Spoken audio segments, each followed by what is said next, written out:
చదువు.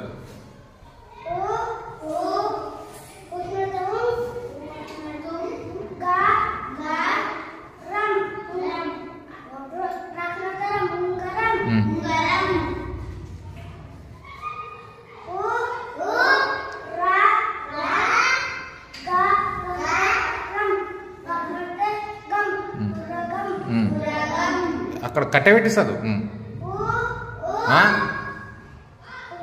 ఊ కాదు, సరిగా చూడు. గుడ్.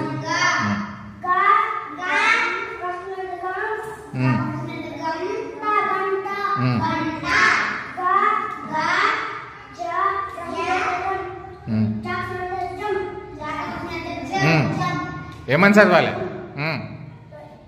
చదువు.